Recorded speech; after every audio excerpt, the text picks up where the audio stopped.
Barakatah Yahweh, Bahashem Yahweh Shai, Bahashem, B'chak Kudash. Welcome to another live lesson.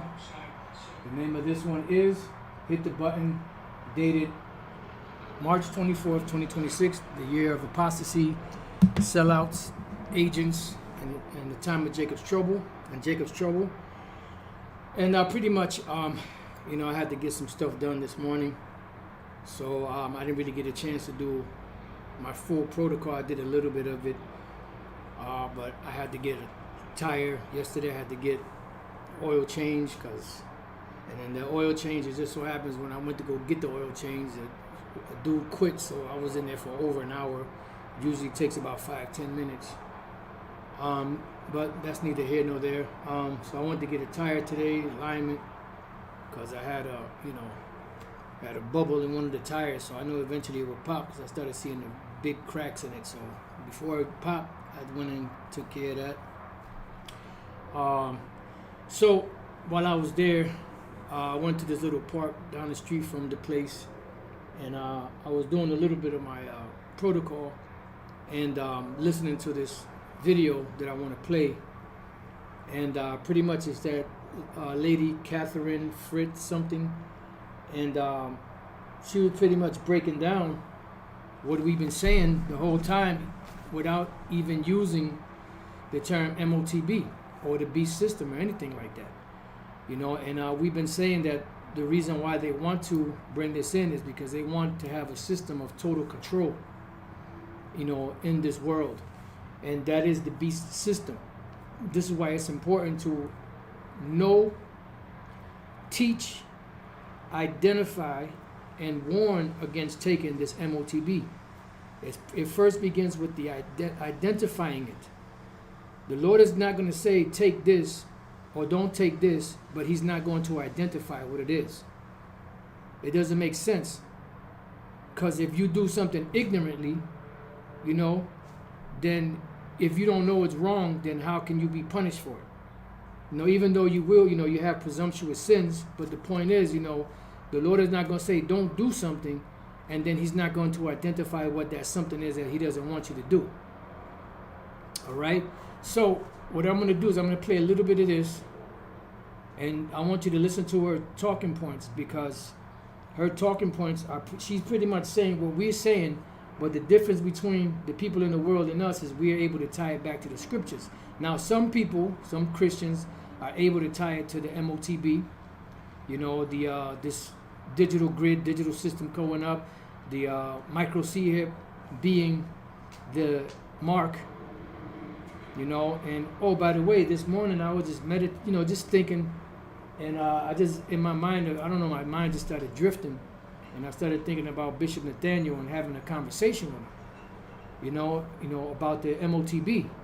And that's going into, just breaking it down, explaining it, and pretty much letting him know that, when he came up in One West, because he was there approximately about 3 years before I got there, before the Spirit had me come in. And at One West, the conversation also, this is part of the conversation, in my mind. At One West, you were taught, and it was emphasized the importance of research, the importance of going into root words, the importance of going into the Hebrew, the importance of getting a better understanding, by going into the Hebrew, so you can know exactly what that particular scripture was meaning or meant. So I said, this is something that was instilled in us back then by our elders, so there's really no excuse. So I call myself in my mind breaking down the word mark, and then the root word to that, karax, and the root word, grapho, so on and so forth, and, like I said, it was just a thought that came to mind. I also had that thought about head name, Captain Shem, having a conversation like that with him. I don't know why, just a thought that came to mind, and I guess I entertained it, but the point is, if you really apply yourself to really look into what's being said, instead of acting on emotion instead of acting on impulse, instead of acting in pride. You know, and the Spirit is dealing with you, and you pray to the Lord in earnest, you know, He will reveal it to you if you're a part of the elect. Because this, you know, MOTB is a very serious prophecy, and there's very serious dire penalties that come with it if you take it. Our job is to warn you. You know, let's start off real quick before I play the video. Let's go to Ezekiel 3. And the Ezekiel chapters 2 and 3, which were High Priest Ariah's favorite, some of his favorite chapters, and Elder Pastor Har's favorite chapters to go into, right? Ezekiel 3, I was going to go to the point and start at 1. Moreover, he said unto me, Son of man, eat that thou findest. Eat this roll and go and speak unto the house of Israel. Because it doesn't matter what the nations do. They can either take it or not. That's not going to give them salvation whether they take it or not. You know, if any nation outside of the nation of Israel is here on the shores of America, they're going to be annihilated. Unless they happen to look like the nations and are Israelites and don't take the MOTB. Outside of that, if they're here, they're going to be destroyed. 2/3 of Israel that's here are going to be destroyed. Okay? Bottom line. So our job is to eat this roll, which is this book, and go and speak to the house of Israel. Right? So we jump to the 17th verse. Son of man, I have made thee a watchman unto the house of Israel. Therefore hear the word at my mouth and give them warning from me. So we are to warn. We're to blow the horn and let them know that if they take this device, which is the micro C-hip, they're going to be destroyed. I just want to get this precept before I forget it. Ezekiel 3, right, 17, where it says, give them warning from me. The word warning is zahar. It says to admonish, warn, teach, shine, right? Because we are, Yahushua is the light, and he passed that torch on to his disciples. He said, you are the light of the world. He said, a candle, you know, cannot be hid. You know, a city that's on a hill cannot be hid. And if you light a candle, you don't put it under a bushel. You don't put it under a bed. You put it, you know, in the center of the room for all to see. Because at the end of the day, whether you accept the truth or not, you're still going to be judged. You know, because there's going to be no excuse. The word is out. You know, and you have majority are on the scoffing side, and very few are on the side of taking consideration, listening, you know, taking heed, and also getting involved. And those are the potential members of the elect. Send out light, right? Because, you know, the scriptures say, if our gospel be hid, it is hid to them that are lost, in whom the God of this world has blinded the mind of them which believe not. At least the glorious gospel, the glorious light of the gospel should shine unto them. That's why Yahushua, in a lot of his discourses, he said, he that hath ears to hear, let him hear. It's not talking about having ears upside your head, physical ears. It's talking about having the spiritual ears, the eye salve to be able to see, the spiritual, you know, ears to be able to hear the message that was being brought out. And the message of the MOTB is a very, very, very, very important message, a very important prophecy, something that is very detrimental to your well-being. Because if you take it, there's no scripture that says, and thus this amount of Israelites took the MOTB but then repented and the Lord gave them forgiveness. No, it says that if you take it, you're going to be destroyed. Now all manner of sin can be forgiven except for the blasphemy of the Holy Spirit, but that's one, like the Elder Pastor said, I wouldn't want to try that. I wouldn't want to test that theory.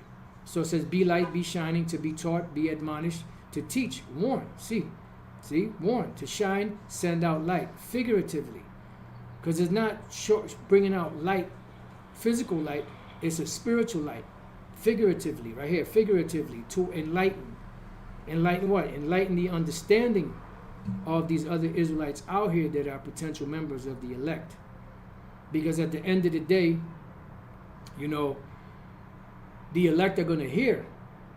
The elect are out there. The elect are already, you know, sealed with the Tawah, the exemption from judgment, but they still have to be activated by this word so that they can turn from whatever it is they're doing and turn to the Lord and do the things that are pleasing to the Lord, you know, to cement their salvation and the fact that they already been predestinated for salvation.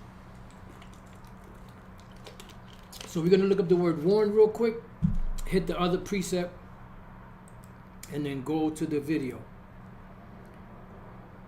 Oh, man. You know what I mean. Inform someone in advance of an impending or possible danger, problem, or other unpleasant situation.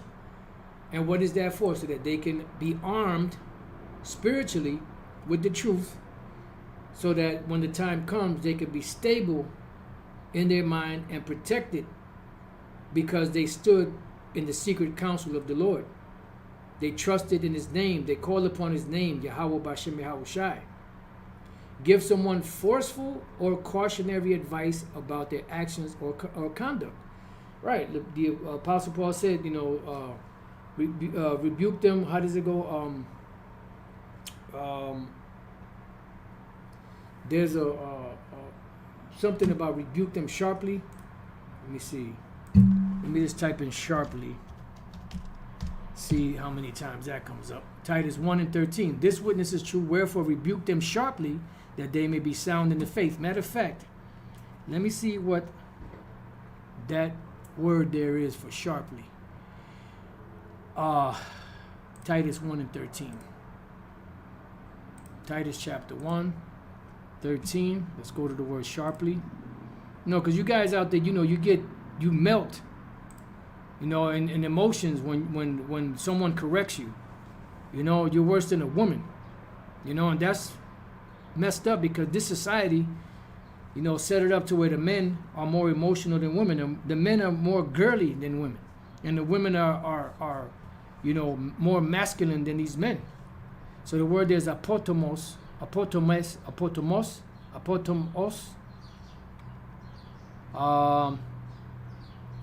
Apples to send, temnos to cut.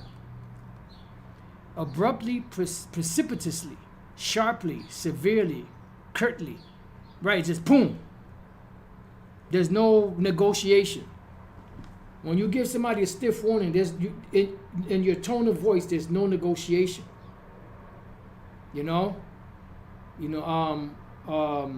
Haven't gone to that scripture so long, I can't remember the quote in Isaiah 58:1. Matter of fact, let me get it. These are scriptures we used to go to all the time, basic fundamental building blocks. Isaiah 58:1. Cry aloud, spare not. Lift up thy voice like a trumpet and show my people their transgression in the house of Jacob their sins. So we're supposed to lift up our voice like a trumpet in an authoritative manner.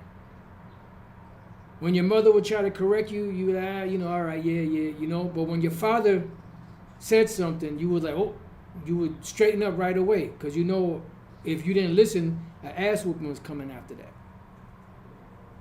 So this is why we rebuke and sharply, knowing the terror of the Lord, we persuade men. All right? So sharply, abruptly, precipitously, sharply, severely, curtly.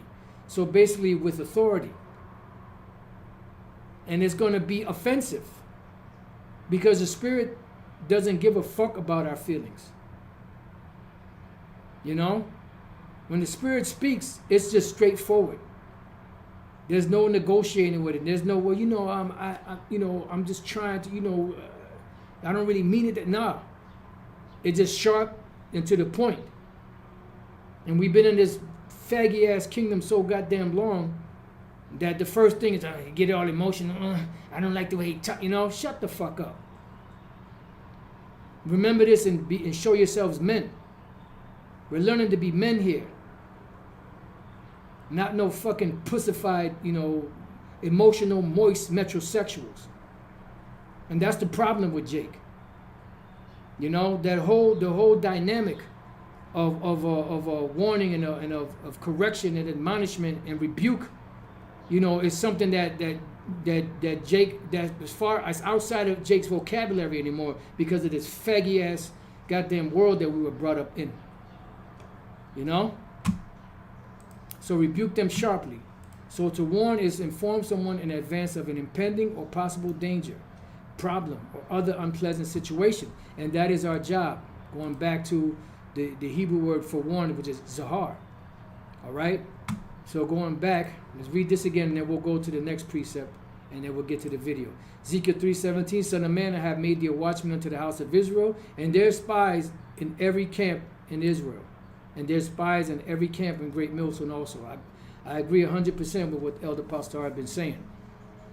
You know, over the years of going to these different camps, you pick up certain things that, certain individuals, you look, and you ask questions about them. Oh, no, they all right, they this, that, the other. And then come to find out, they're gone. Some individuals just, you just like, they just, it just the spidey senses tingle. The scripture say, accept no man against thy soul. So you keep an eye on the individual, and you may be wrong, or you may not be wrong. You may be right, you may be wrong. But at the end of the day, if that spirit is on you, you keep an eye out for that individual. And 9 times out of 10, it'll turn out to be that you were correct. So you do have spies to come here to spy out our liberty. You have spies for Satan, you have spies for the devil, for these different organizations out here, whether they're undercovers, whether they're, detectives, whether they're FBI or CIA agents or whatever. They're around. And you would figure by now, after 60 years or so of them trying to infiltrate the school and infiltrating the school and seeing everything that goes on in the school, that they will leave us alone because they see that there's nothing there but pure truth. But they're still going to be there because the scriptures say that, they came in to spy out our liberties. So, Son of man, have made thee a watchman unto the house of Israel. Therefore, hear the word of my mouth and give them warning from me. So let's go to Jeremiah 3:15, and then we'll get to the video. So it says, and I will give you pastors according to mine heart, which shall feed you with knowledge and understanding. So the pastors, which are the prophets, are going to feed you with knowledge and understanding. Let's look at the word feed you. And this is what's being done through the feed horn. You have the satellite dish. You have the satellite horn. The satellite horn feeds. So you have a dish. And through these electronic epistles, there's plates being served all over the world, all over the globe. Started at Harlem, New York, 1 West, 125th Street, with the elder Abba Bivens. And look what it's grown to. Something that took the world by storm. Inside joke. Took the world by storm. And pretty much, it's the talk on it's on the lips of talkers. And they can't stop talking about it. And the only way they can, have any type of only way they can have any type of viewership is if they talk about the Hebrew Israelites, have them, either have someone that they're interviewing, someone that they're debating with, or have the title, on the name on the title, so that they can get people to watch. Because ain't nobody watching, the Christians like that. The only people that watch Christians are other Christians, and not even that. You have Christian platforms that are set up, and you have a handful of viewers. So the word for feed is ra'ai. Now, ra'ai, with the ha at the end, ra'ai, I believe that's friend. But rai, by itself, is evil, wicked. But ra'ai is friend. But I'm not sure if this is going to go into that. To pasture, tend, graze, feed. To tend, pasture, to shepherd, of ruler, teacher. So they're going to feed you or be a teacher of you by this word. Salaki, I must be allowed to read. Let's get Ephesians chapter 4 and verse 11. It says, and he gave some apostles and some prophets and some evangelists and some pastors and teachers for the what? Perfecting of the saints. And I believe the word there for perfecting is teleos, which is perfection, meaning it's complete, or it's a finished, complete, wanting nothing. So when you're perfect, this is why the Apostle Paul said, we speak this word among them that are perfect. perfect in what? Understanding. For the perfecting of the saints, for the work of the ministry, for the edifying of the body of Yahushua, right? Because once Yahushua is formed in you, then you don't need a man to teach you anymore. Now you'll constantly be edified and nourished here and there, learn certain things you don't know, because we watch brothers' videos and they bring out stuff that we never went into, we get edified. So we're still learning. For the perfecting of the saints, for the work of the ministry, for the edifying of the body of Yahushua HaMashiach. So that's what the feeding is all about. To feed graze of cows, sheep, etc., literal, of idolater, Israel as a flock, figuratively. Right, and this is what we're dealing with, Israel as a flock, figuratively. To associate with, be a companion, see? To be a special friend. And the only way you can be a special friend is if you understand or know certain secrets of this individual that he only shares with those that are most close to him. Like Yahushua said, I must be allowed to read again. We'll get to the video when we get to it. When the Spirit wants the video to come out, it's going to come out. Revelation chapter 3 and verse 20. I'll start at 19. As many as I love, I rebuke and chasten. Be zealous, therefore, and repent. Behold, I stand at the door and knock. So how is Yahushua knocking? By his prophets. Going out here teaching. And the ones that hear the voice, they answer. My sheep hear my voice and they follow me. They answer, open the door, they answer, open the door, and get the understanding. They get the missing ingredient that the world doesn't have. And once you put them glasses on, so to speak, you're never the same again. Because you're seeing the world in a whole different view, a whole different perspective than anyone else out here. Now you have truthers out there that have a lot of truth. They go into a lot of different things. Their eyes are open to a lot of things, but their eyes are not open to the mysteries of the prophecies of the scriptures. That's the difference. And although they bring out really good points, when they try to go into the scriptures, they botch it up. They may hit a few good points, a few good precepts here and there, but then when they try to go deep, they botch it up. So they need to just stick, to what they're good at. It says, if any man hear my voice and open the door, I will come into him and will what? Sup with him and he with me. Now, when you look up this word sup, and Elder Apostle Gabar had brought this up, the word there for sup is daipinehu, right? To sup. And that's what it says there, right? Here is Strong's definition: to dine, an example, take the principal or evening meal, sup, like supper, you sit down and have some supper. And then when you go down into the Thayer's Greek lexicon, it says here, I will make him to share in my most intimate and blissful intercourse, which is dealing with what? The inner or secretive speech. Because when you get with a woman, y'all have intercourse. So she's sharing her most intimate side of her. Sexual intercourse, right? Coitus. And this is coitus, I believe this word is also in Romans chapter 13. We're going to get back. And 13, let's see. Let us walk honestly, and as in the day, not in rioting and drunkenness, not in chambering and wantonness, not in strife and envying. I thought rioting is komos. No, I might have got it wrong. Chambering. Koite, which is coitus, which is like laying with someone sexually. Koite, right? It says a place for lying down, resting, sleeping in. And then that goes into those orgies that were going on in the Roman Empire, in the Greek Empire, that Jake was, associated with. Matter of fact, I'm going to come back to this.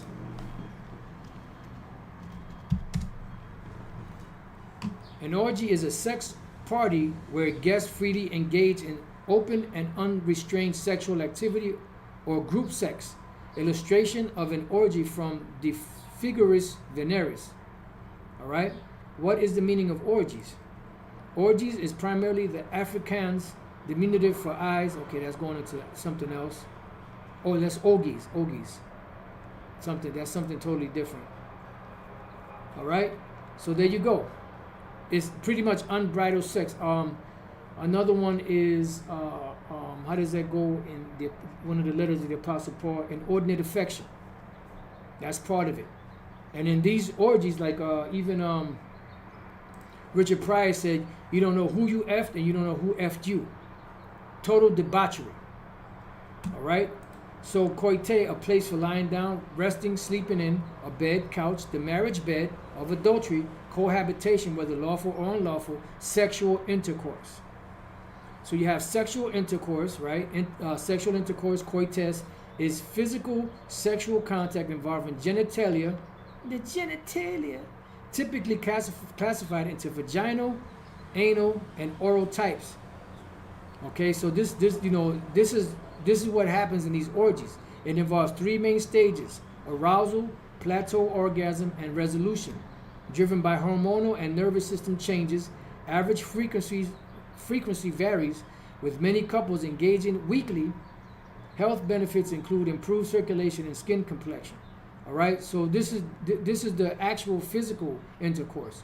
Now, let's deal with spiritual intercourse. Spiritual intercourse is the deep, energetic, emotional, and soul-level connection experienced during sexual come on, man. Transcending mere physical pleasure. Spiritual intercourse, biblically.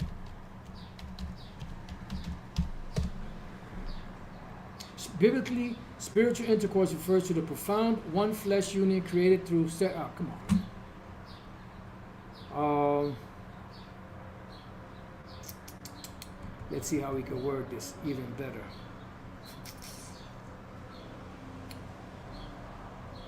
You know what? Let's do this.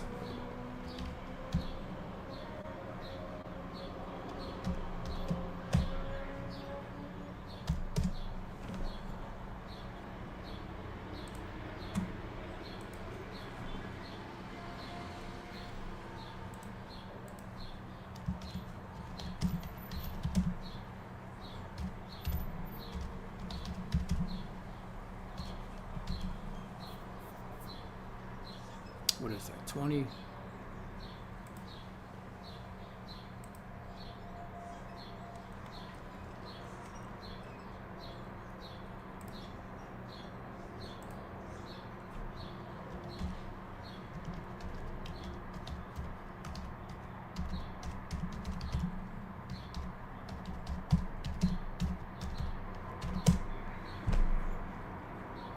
In Revelation 3:20, the verse says in many translations, "Behold, I stand at the door and knock. If anyone hears my voice and opens the door, I will come in and sup with him, and he with me." What does sup mean here? The word sup is an Old English term used in translation like the King James Version that simply means to eat a meal together, especially an evening meal of supper. The deep meaning in the cultural and biblical context, sharing a meal wasn't just about food. It symbolized close fellowship and relationship, peace and acceptance, personal connection and intimacy. So when Yahushua says he will sup with someone, he's expressing a desire for personal, ongoing relationship, not just one-time visit. An invitation to fellowship and communion, mutual interaction, I with him and he with me. In simple terms, sup with him, I will come in and share life and fellowship with that person like close friends at a meal. Right, and now,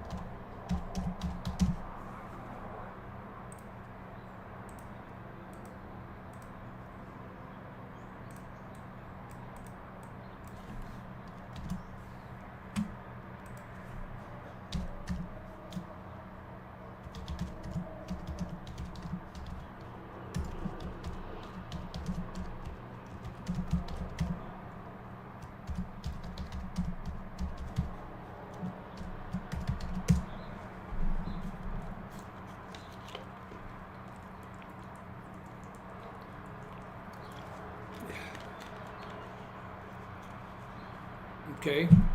Meaning of dipeneo, the verb dipeneo means to eat the main meal of the day, to dine, to take supper. In ancient Greek usage, referred to the evening meal after the setting, a real shared meal to that. Intentional fellowship, ongoing relationship and communion. I will come in and share a meaningful personal meal and relationship with that person. And he with me, show a mutual relationship, to dine together is close, especially a setting relationship, not just eating food. Yeah, especially in a setting of relationship, not just eating a food.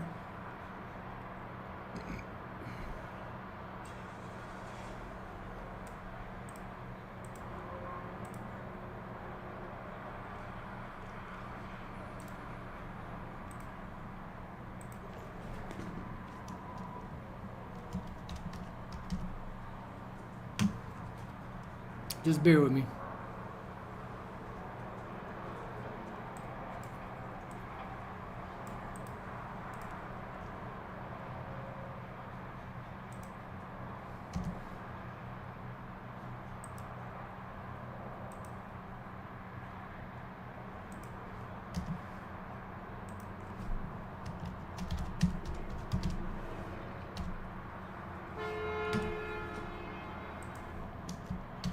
Let's see what it says.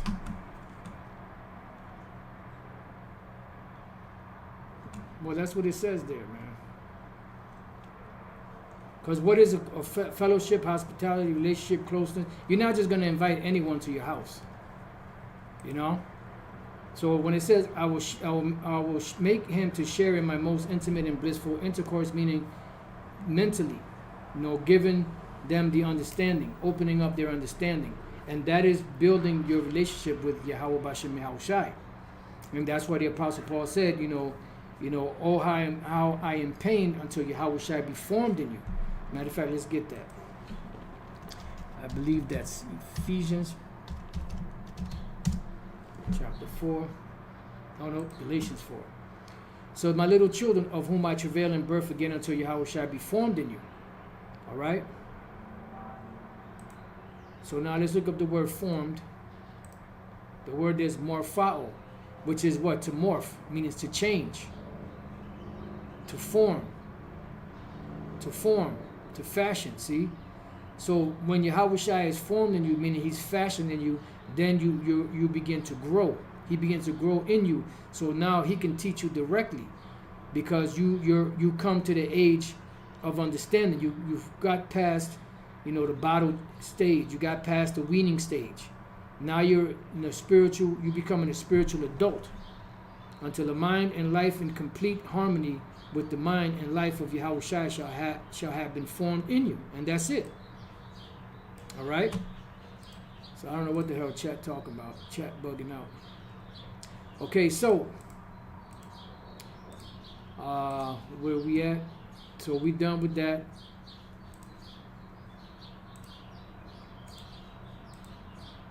We're done with that. We're done with that. Okay, so going back here, to be a special friend, Ra'ai. So that what it means to feed, to be a special friend. And I will give you passages according to mine heart, which shall feed you with knowledge and understanding. Or one more, St. John 15, I believe it is. Let's see.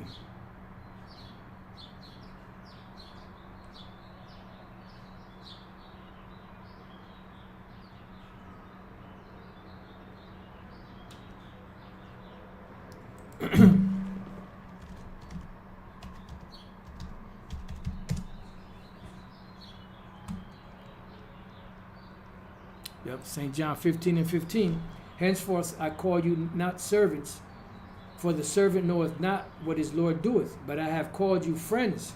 For all things that I have heard of my Father, I have made known unto you. And this is what it means by sup. That's why St. John 14, St. John 15, St. John 16, the Comforter. And I believe it's in the 15th chapter.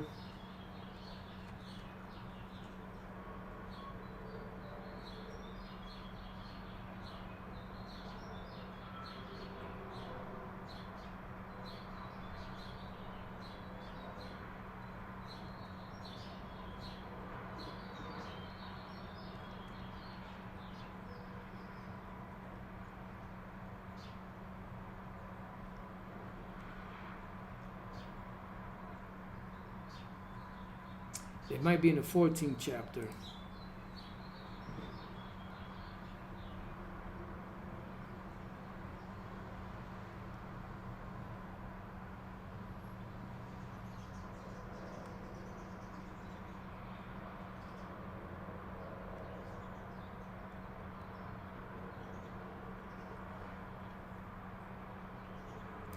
(14:21).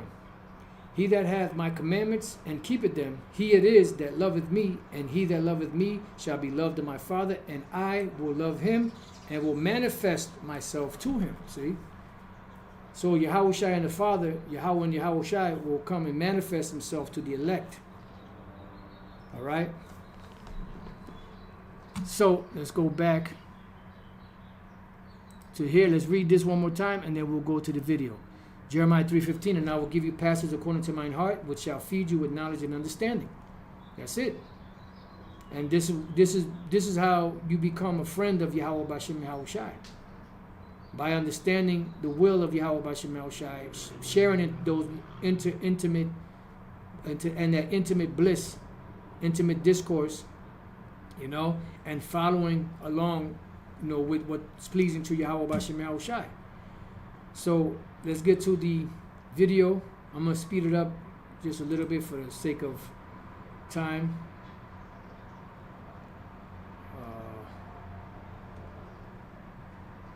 Damn, this one don't have the... usually, it gives you the option to speed it up. Damn.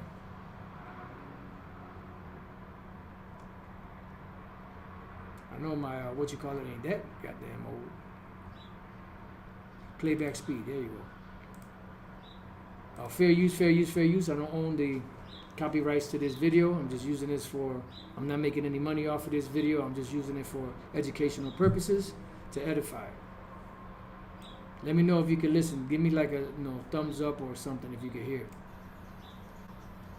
You go back to 9/11, and when Wesley Clark said we're gonna invade 7 countries in 5 years. What you were talking about were the countries where those central banks were not on board to do programmable money, and their governance structures were not on board with essentially, because of Epstein, I'll call it the Rockefeller Rothschild model. There was an effort to say, okay, we're going to basically assert control of the central banks in those countries. That's my interpretation, and I think one of the reasons we're seeing so much tension around Iran is because Iran right now is the big leakage in the system. So it's not about their nukes. No. So, Iran's central bank counts. One of the reasons it counts is because their oil and energy is very important, including for China. And that's very important in the BRIC system. What the BRIC system is trying to do is to create independent payment systems. But if you're going to come out with programmable money, with digital IDs that are interoperable globally, and programmable money that controls in each jurisdiction centrally, you can't afford leakage. And so you've got way too much leakage in the system to proceed with what they're trying to do. And Iran and the BRIC nations are a sticking point. And certainly Iran's oil, feeding. And that's why they want to get Iran and all these other nations on board with this thing, because they want to control the whole grid. All right?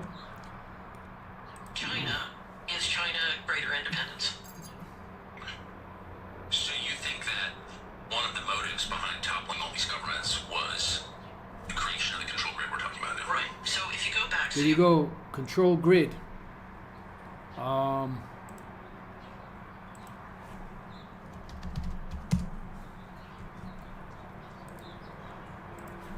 What is a controlled grid or control grid?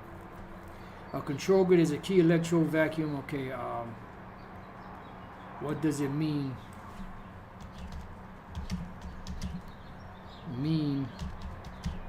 To control the grid. Controlling the grid means managing the electrical network to perfectly balance electricity supply and demand in real time, ensuring reliable power delivery. It involves monitoring infrastructure.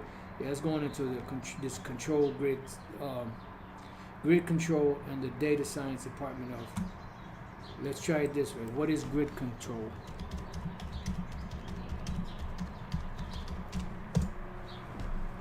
Yeah, it's gonna keep going back to that same thing. So no worries. Let's go back. But that's what they want. They want total control. So they want to set up a grid, and within that grid, you won't be able to operate in that system unless you have a device that is operational in that system. And also, you know, as she's gonna break down, there's limits because they want to put restrictions on how far you can go. That's what these 15-minute cities are about. And if you go to all these different places, you know, where these major cities, you see areas where homes are being built, and there's all type of businesses in that area. Every business you could ever want or ever need, whether you want a coffee or you want, you know, or you want some liquor, or you want a tailor, you know, or you want, you know, take your stuff to the cleaners, you know. They got a gym there. They got the cinema, you know. You want to watch a movie, they got a cinema there. You want to, you know, go to a mall, they got a mini mall there, or they got a bunch of different stores you could shop at. And this is what that was all about.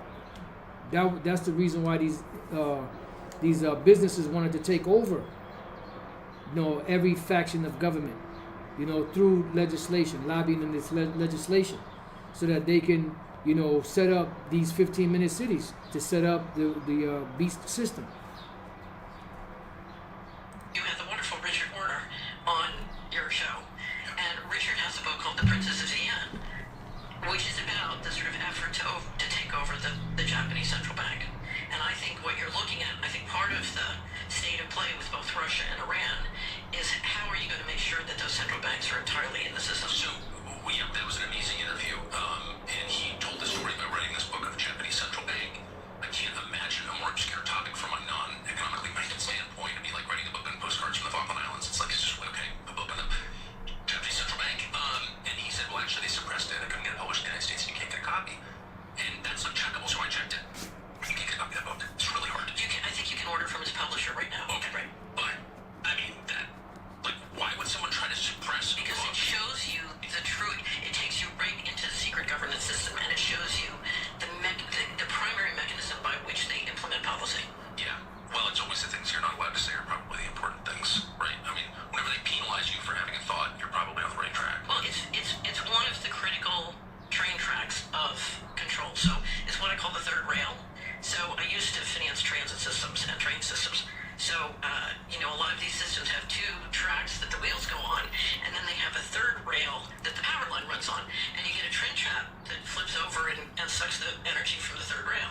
So a lot of the things that really operate the third rail are very invisible, and for example, in central banking, to talk about tier 1 and tier 2 and tier 3 capital at the BIS and the banks, there's nothing more boring. It's designed to absolutely Just fell asleep in the middle of Yeah, so pretty much, you know, that's the third rail is pretty much, it's there, but it's like almost invisible because the main tracks that are used are the tracks that the train is on.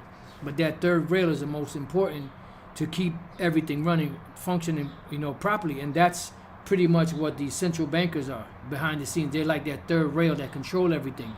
So they they got this system that is in place, and they want everyone to operate on it. And this is why they want to bring everything, you know, centralize everything, to bring everyone and every person, every transaction, every being, every business, whatever the case is, you know, every worker on that grid, okay, so that they can have total control over people's lives. Now they can dictate, you know what you can't do, what you can believe, what you can't believe, how much you can eat, how much you can't eat. You know, many different restrictions. You know, like if you start using your credit card or your debit card, you know, in different places you don't normally use it in, they'll restrict your debit card.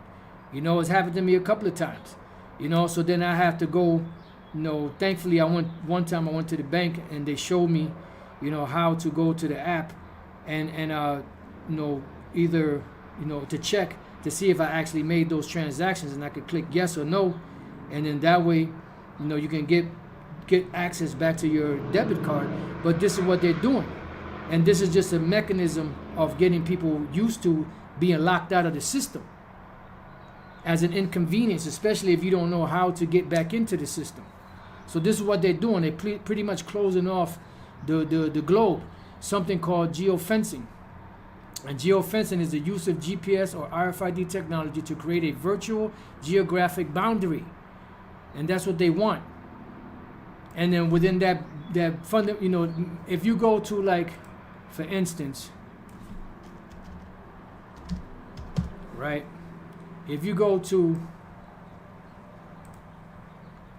15-minute cities, right, you go to images, here it is, you have a 15-minute city, right?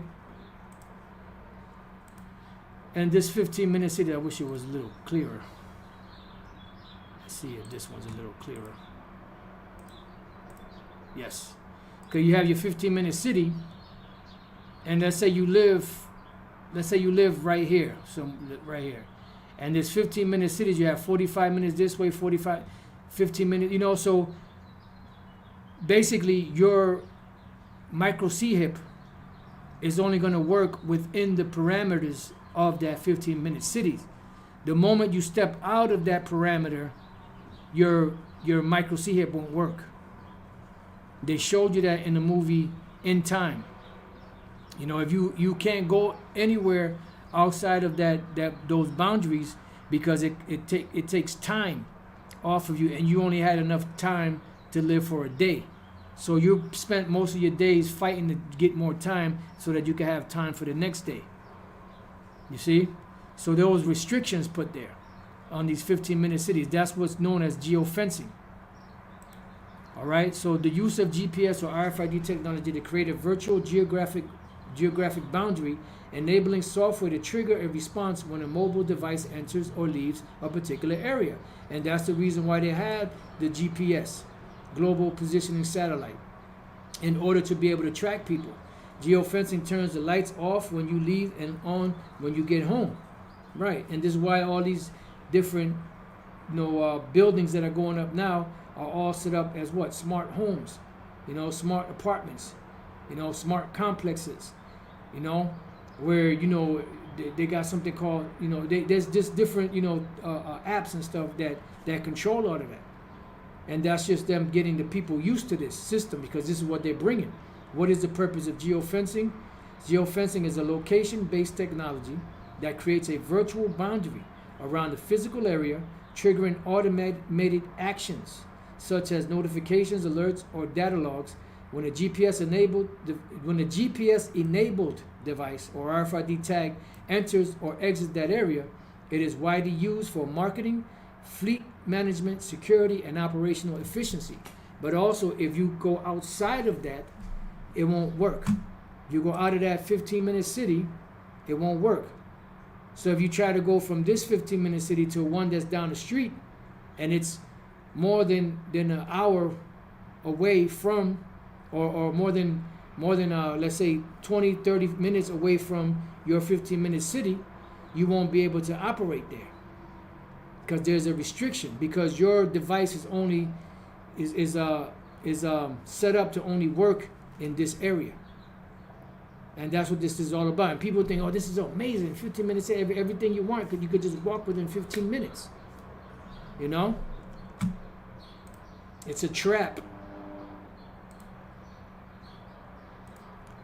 So let's go from there to the movie In Time, which is the movie with Justin Timberlake.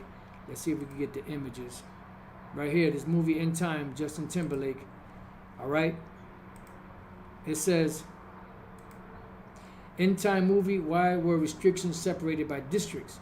In the 2011 movie In Time, society is separated into distinct time zones, districts, to maintain a rigid, corrupt economic system, and that's what's coming, where the poor die so the rich can live forever.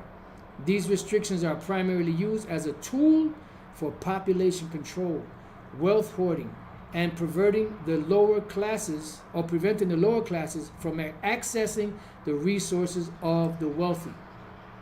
in the movie Handmaid's Tale, they show you, that people were pretty much slaves. So you were either on the colonies or you were a handmaid. If you were a woman, a woman that was, that was of childbearing age, and you were still fertile, you would be a handmaid, or you would be sent to the colonies to work. Then, at night, you would have the so-called elite. They would be at parties, partying and having a good time and eating and drinking, while you were just a total slave. And that's what they set it up to make these separations and these restrictions from going outside of that area. Based on the movie's plot, here are reasons for separating the districts: hoarding wealth and resources, population control, preventing movement, segregation. The time zones are physically segregated, making it extremely difficult to travel between them. Crossing a time zone border requires substantial time. In this case,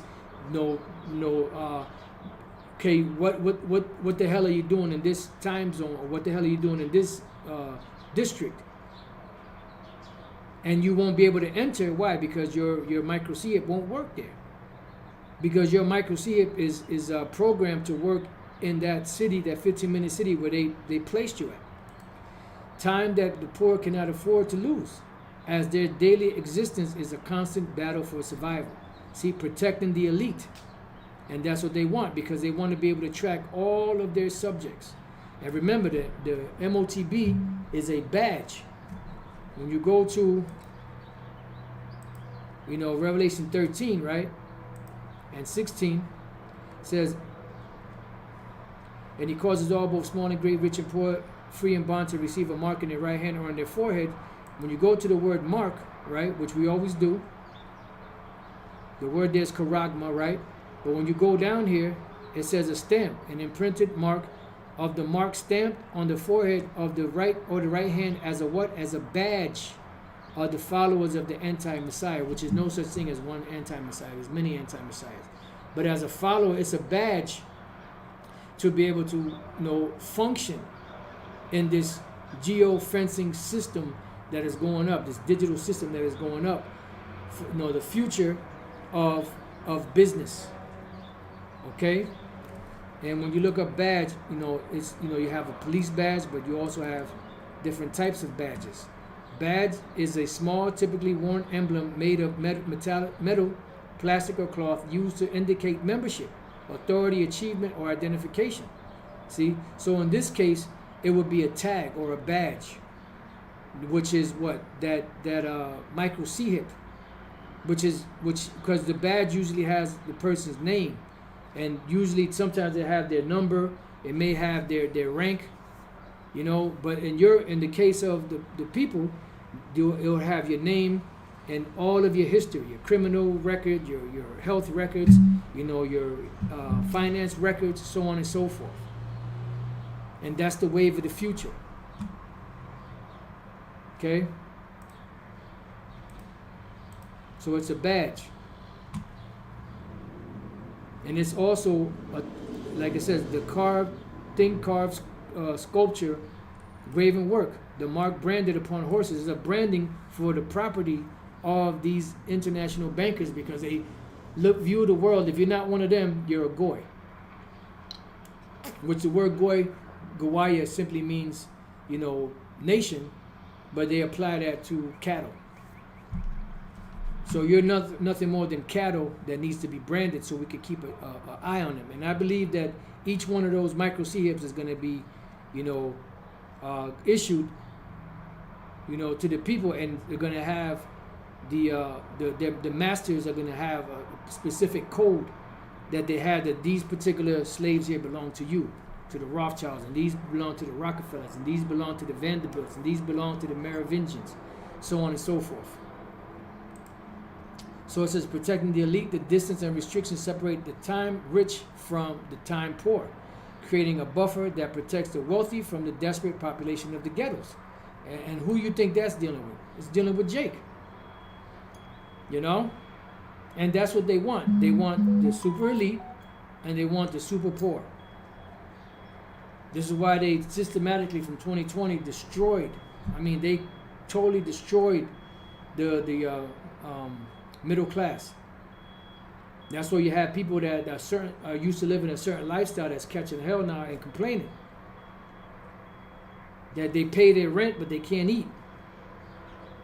They pay their rent but their cell phone is then they got to wait 2 weeks or a week to get paid again before they can do that. So that adds penalties, late fees on top of what you can't pay in the first place.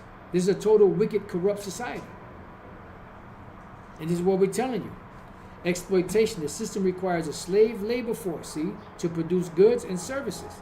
Separating the districts allows for exploitation, where the poor work for mere hours to live, while the timekeepers maintain order. And that's that.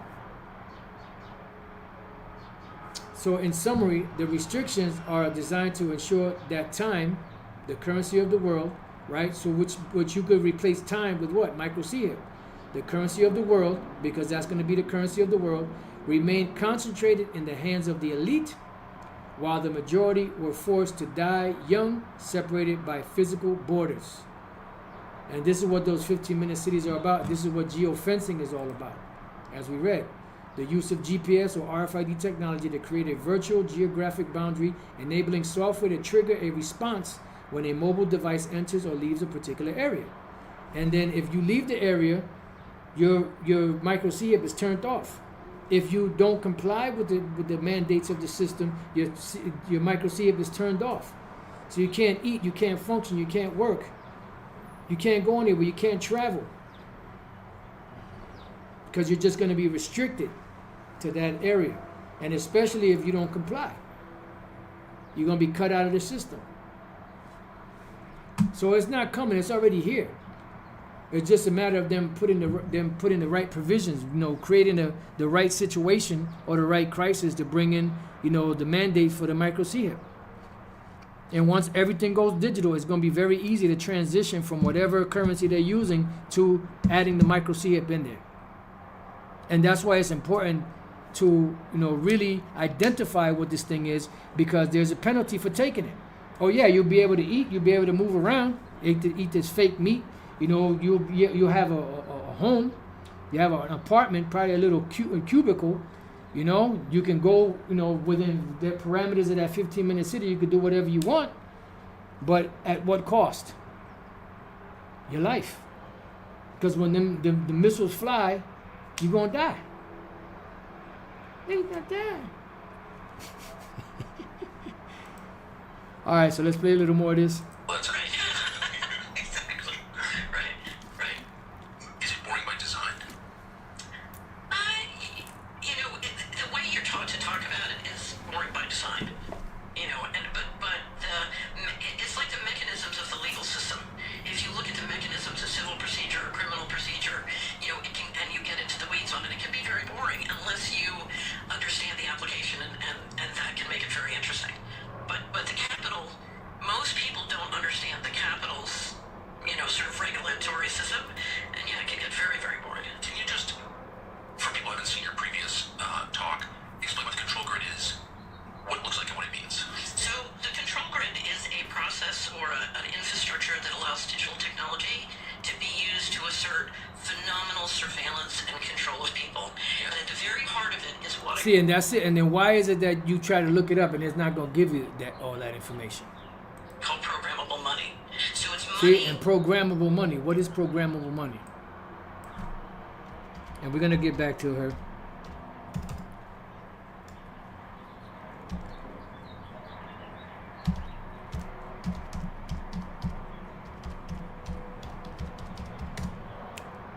Programmable money is digital currency that uses embedded code, such as smart contracts, to automatically execute transactions when specific predefined conditions are met. And you have to comply with those specific predetermined conditions. It operates on distributed ledgers or blockchains, allowing for automated, transparent, and intermediary-free payments that move in response to real-time events. So you won't be able to cheat. You won't be able to pay somebody under the table because everything's going to be out in the open. That is no longer just a currency. It's money that comes with a set of rules that can be surveilled and forced. So imagine back in the pandemic. We got to bring that back a little bit. Comes with a set of rules that can be surveilled and forced. So imagine back in the pandemic, money that is no longer just a currency. It's money that comes with a set of rules that can be surveilled and forced. So imagine back in the pandemic, what I call programmable money. So it's money that is no longer just a currency. It's money that comes with a set of rules that can be surveilled and forced. So it's what I call programmable money. So it's money that is no longer just a currency. It's money that comes with a set of rules that can be surveilled and forced. So that's what we've been telling you, that this micro CIP is all about control. We keep mentioning, the interview that Aaron Russo had with Alex Skull and Bones Jones. That he had that meeting. Aaron Russo had that meeting with Nick Rockefeller, and this is what he told him. They want pretty much to have everyone micro CIP'd. And then Alex Jones said, total control. That's what it's all about. Imagine back in the pandemic, if your money, if I said, okay, you've got to lock down and your money won't work if you leave your house. You can't buy gas in your car because your money is programmed with AI and software to enforce a whole set of centralized rules. And programmable money allows the bankers who've been running monetary policy to now control fiscal policy and essentially replace legislatures and executive branch by making and enforcing the rules through the money. Now that requires a large infrastructure of surveillance. So you need digital IDs, and then you need the hardware locally and globally to do the surveillance and implementation. And it's already in place. The infrastructure is already in place. They just need the right crisis or situation to bring in, the mandate. For example, if you look at the local hardware, and now people are seeing it, now that it's material, they're beginning to see it snap into place.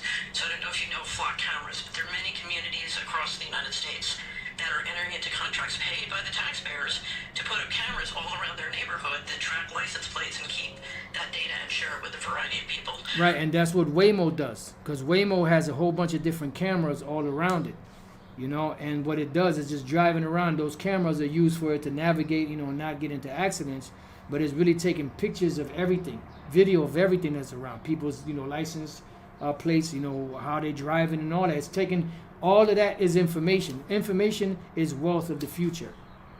This is why you have, Elon Musk, setting it up to where, shout out to Bishop Manatazak, you got Elon Musk, setting up, these different data centers that are exhausting, because they use a lot of energy to be able to process all of this information, because that's the wave of the future. That's the money of the future, information. It's not going to be dollar bills. Floyd Mayweather is not going to be rich, having big stacks and bundles of money, 100 Benjamins and grants and all of that. No, everything is going to be programmable money, as Catherine Fritz just said. It's going to be digital. The punching of a key, so you could be wealthy today, and then hour later or 20 minutes later, half hour later, you'll be broke. Depending on from one stroke of a key, boom, you're broke. The movie Enemy of the State shows you that. Here, there's this cat was a lawyer, right? Will Smith, and then he was pretty well to do. And then when he, when that whole situation happened and he became an enemy of the state, they shut him out of the system to where he couldn't use his credit card, he couldn't buy anything. He was through. Total control. Or you have the FCC is trying to overrule local controls on cell towers, so they can literally put cell towers every 400 to 700 feet so that they can have the kind of invasive surveillance you need. Or you have satellites now that can literally beam in Wi-Fi so that whether you have Wi-Fi in your home or not, they can start to track you. And all those systems put you in what I call the Panopticon. So we saw in the Middle East with the first war with Iran, we saw 11 leaders right. of 12. Panopticon is what? All seeing. This is what Palantir is all about. The all-seeing stone. That comes from the movie Lord of the Rings. Palantir meaning. Palantir Technologies. Palantir. Let me just put in Lord of the Ring. Palantir meaning. Palantir, plural palantiri, is a seeing stone. See, in the Lord of the Rings, crafted by the elves to allow users to communicate over long distances and view distant events or the past. Originating from Quenya, the name means far seer, or those that watch from afar. And that's the international bankers that's watching from afar. They are the wizards, as it says here, functioning as indestructible magical spheres used by leaders and wizards. And who are the leaders and wizards? You know, that's the international bankers. They're the ones behind the scenes watching everything because they want to be like the Most High. All sort of top leaders in science and Right, because she said Panopticon, right? I believe that's what she said. Panopticon. You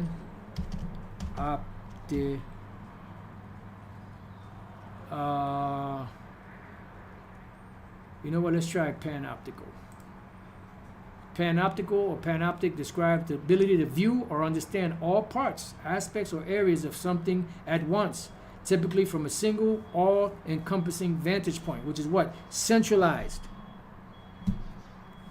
Centralized meaning. And then we're going to come right back to that. Centralized meaning of an activity or organization controlled by a single authority or managed in one place. And that's what it means to central power. That's what they want. So a panoptical meaning is, it describes the ability to view or understand all parts, aspects, or areas of something at once, typically from a single, all-encompassing vantage point. It often refers to comprehensive bird's eye views. This is why you got your satellites.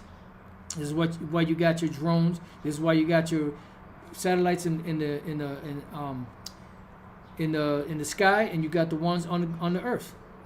It says, and that's how they were able to track Will Smith, by the bird in the eye. You know, the eye in the sky. I am the eye in the sky.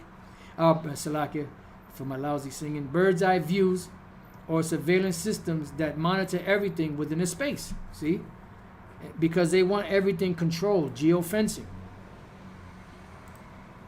government assassinated because they're literally tracking everyone, and they can identify them and track them, and then you have invisible weaponry that can then take them out, or can identify missile strikes.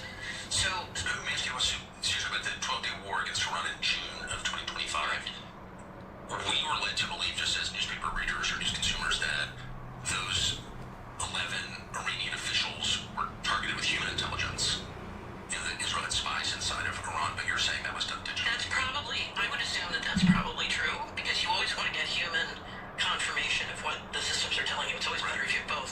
But we are now moving into building out the kind of surveillance systems that can literally track, identify, and integrate with not only our existing weaponry, but ultimately autonomous weaponry. So anyway, so let me step back. You've got three parts to the control grid. One is the local hardware and infrastructure, and that includes the data centers. Because if you... The data, I thought those were for AI. They are. Because if you look at what it takes to apply the equivalent of a social credit system to people's money, so the social credit system I apply to you is different than the one I apply to me. And if you look at the data I need to track you and test whether or not you're following the rules I've given you and enforce those rules, it's an explosive amount of data, particularly because you're looking not just at financial control, but spatial control. So what is AI good at, Tucker? AI is very... Spatial control, movement control. Yeah, so turn off the car. So Congressman Massey is trying to kill the kill switch in your car. That's because spatial control means I can turn off your car, or I can set it so your money won't work more than a mile from your home or a 15-minute city. Boom. See? So there's a restriction.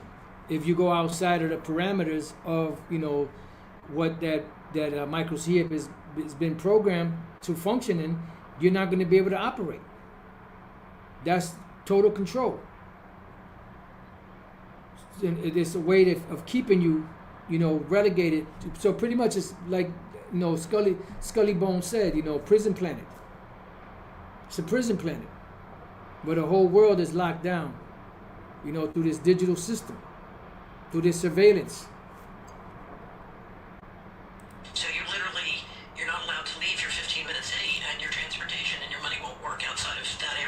Boom.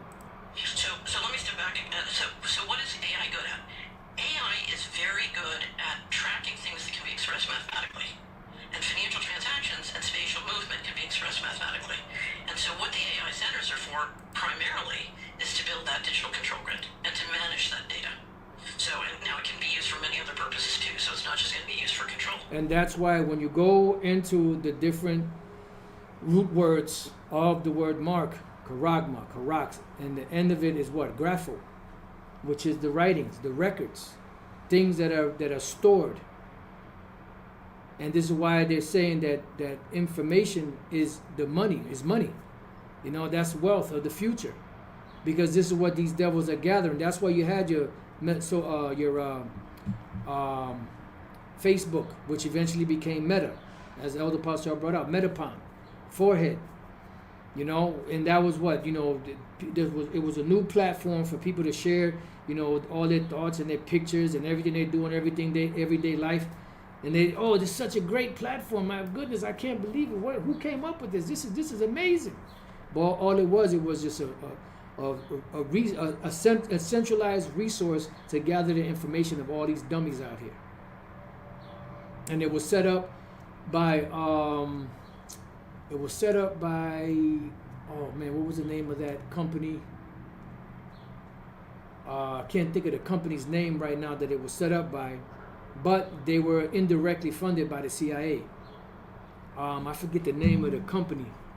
There was an actual company that pretty much sort of, it wouldn't look suspicious, you know, the CIA, you know, indirectly used that particular company, you know, in order to set up Facebook, which later became Meta. Damn, can't think of the name of that company. In-Q-Tel. I believe it was In-Q-Tel. Did In-Q-Tel set up Facebook? No, In-Q-Tel, the CIA venture capital arm, did not set up or create Facebook. You know they lying.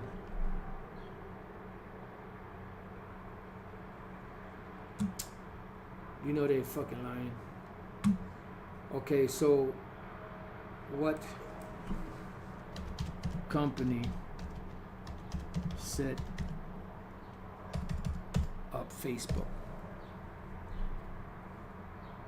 See, they're not giving you nothing. Goddamn devil worshippers. What company set up Facebook? They ain't give you shit. Facebook was created bullshit. Bullshit. Who funded?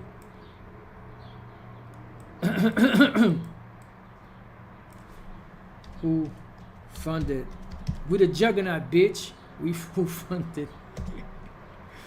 Facebook was initially funded by co-founder Eduardo Severin. Get the fuck out of here. Nah, it was In-Q-Tel, home nugget. And they're trying to hide it. And then you notice it said that In-Q-Tel was set up by who? By the CIA. In-Q-Tel is the CIA venture capital arm.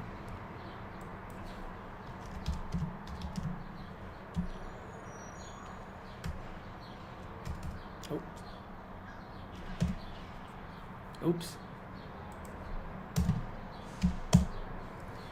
In-Q-Tel is a nonprofit strategic investment firm founded in 1999 by the CIA that acts as a bridge between the U.S. intelligence community and tech startups. See?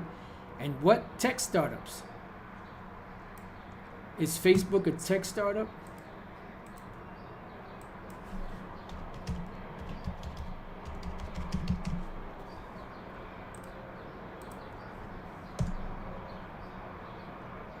Facebook, now known as Meta Platform, is not a tech startup. Yeah, come on, man. You playing games, homeboy. Founded in 1999 by the CIA that acts as a bridge between the U.S. intelligence community and tech startups. It invests in emerging technologies. Is Facebook an emerging technology? Watch, you're gonna say no.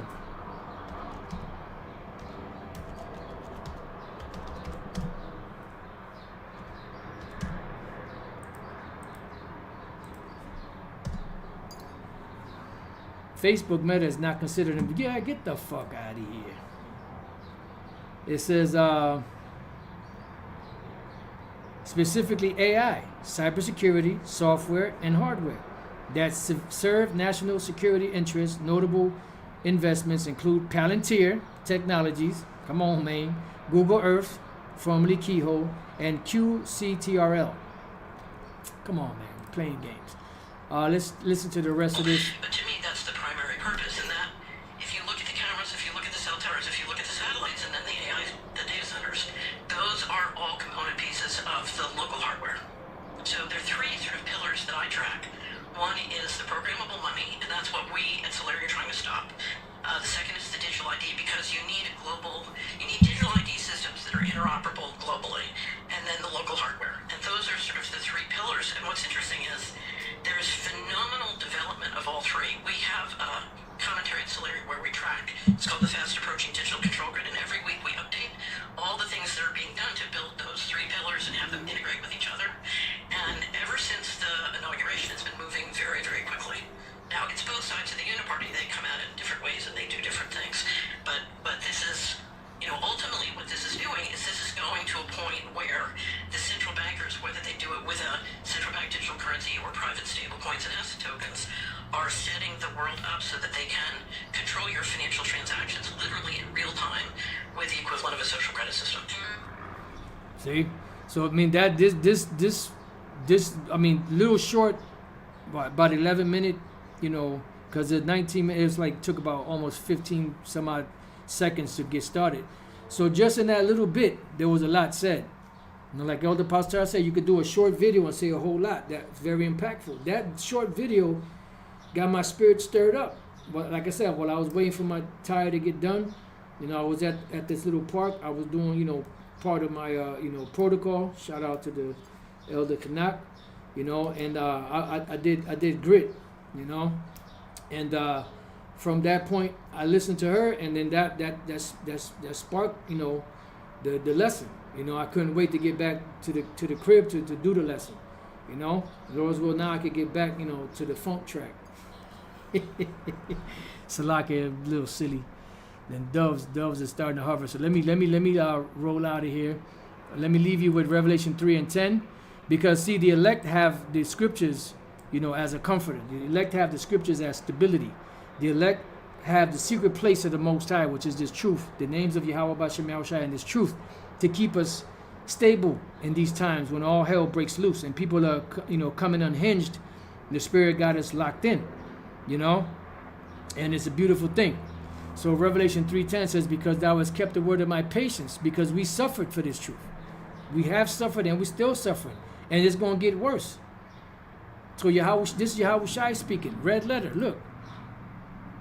Because thou hast suffered, because thou hast kept the word of my patience. The word patience means suffrage, to suffer. I also will keep thee. I will Shamarya, I will keep thee. Shamar Ata, keep you from the hour of temptation, which is what?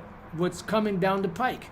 The ultimate hour of temptation is the microseat, but everything else leading up to it, time of Jacob's trouble, martial law troops, ICE agents, all of this stuff, which shall come upon all the world to try them that are upon the face of the earth. Earth and world is talking about the whole entire planet. Gay or geo, and oikomene, which is world, which is where you get the word ecumenical. All right?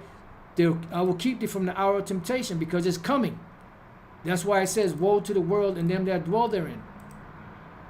Let's get that real quick. Revelation 12. And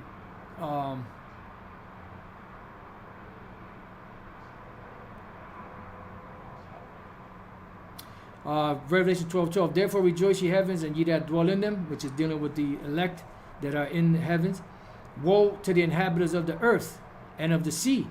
Because why? Because the ones that are in heaven that made it up there, they're not going to get touched by this.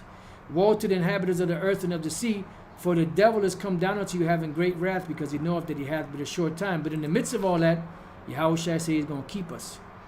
Terasmos, right? Terasmos, an experiment, attempt, trial, proving, which is what? That temptation. And in the NLT it says a great time of testing, Elder Pastor Hall brought that out years ago.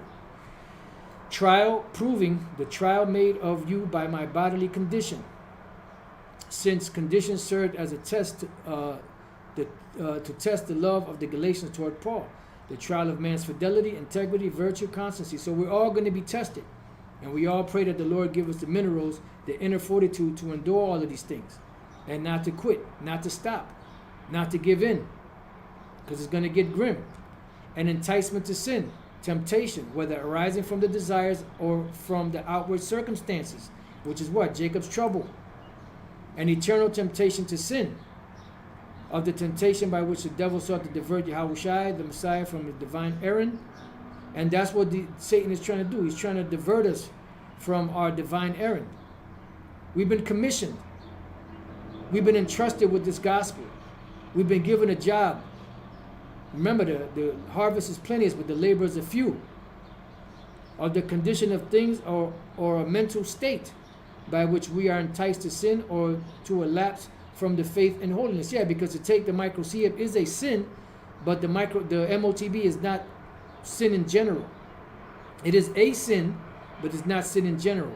Adversity, and then if you take it, yeah, you are committing a sin, because you're pretty much you gave up your position. Inside joke, you lost your position.